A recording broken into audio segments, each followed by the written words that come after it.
ಕೊಪ್ಪಳ ಜಿಲ್ಲೆಯ ಕುಷ್ಟಗಿ ತಾಲೂಕಿನ ಗುಮಗೇರ ಗ್ರಾಮ ಪಂಚಾಯಿತಿ ವ್ಯಾಪ್ತಿಯ ನಾಗರಾಳ ಗ್ರಾಮದಲ್ಲಿ ಕುಡಿಯುವ ನೀರು ಪೂರೈಕೆಯ ಪೈಪ್ಗಳು ಅಲ್ಲಲ್ಲಿ ಒಡೆದು ಸಾಕಷ್ಟು ಪ್ರಮಾಣದ ನೀರು ವ್ಯರ್ಥ ಪೋಲಾಗುತ್ತಿದೆ.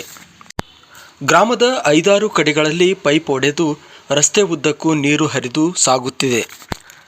ಚರಂಡಿ ದ್ರವ ತ್ಯಾಜ್ಯ ಹರಿಯುವಲ್ಲಿಯೂ ಪೈಪ್ ಒಡೆದಿರುವುದರಿಂದ ಕುಡಿಯುವ ನೀರಿನ ಜೊತೆ ದ್ರವ ತ್ಯಾಜ್ಯವು ಸೇರಿ ತ್ಯಾಜ್ಯ ಮಿಶ್ರಿತ ನೀರು ಸೇವಿಸಿ ಕಾಯಿಲೆಗೆ ತುತ್ತಾಗುತ್ತಿರುವ ನಿವಾಸಿಗಳು ಒಂದೆಡೆಯಾದರೆ, ರಸ್ತೆ ಉದ್ದಕ್ಕೂ ಹರಿಯುತ್ತಿರುವ ನೀರು ಸಂಚಾರಕ್ಕೆ ಅಡ್ಡಿಪಡಿಸುತ್ತಿದೆ.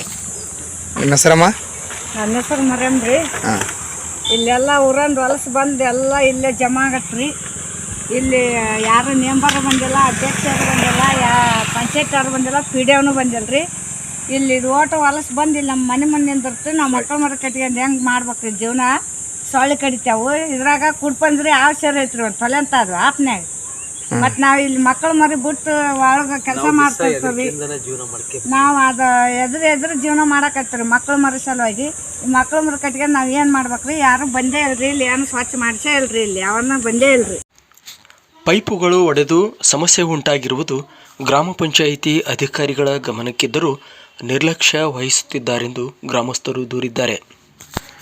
ವಿಶ್ವ ಜಲ ದಿನ ಆಚರಿಸುತ್ತಿರುವ ಸಂದರ್ಭದಲ್ಲಿ ನೀರು ಪೋಲಾಗುತ್ತಿರುವುದನ್ನು ಕಂಡು ಕಾಣದಂತೆ ಉದಾಸೀನ ತೋರುತ್ತಿರುವ ಅಧಿಕಾರಿಗಳ ವಿರುದ್ಧ ಗ್ರಾಮಸ್ಥರು ಆಕ್ರೋಶ ವ್ಯಕ್ತಪಡಿಸುತ್ತಿದ್ದಾರೆ.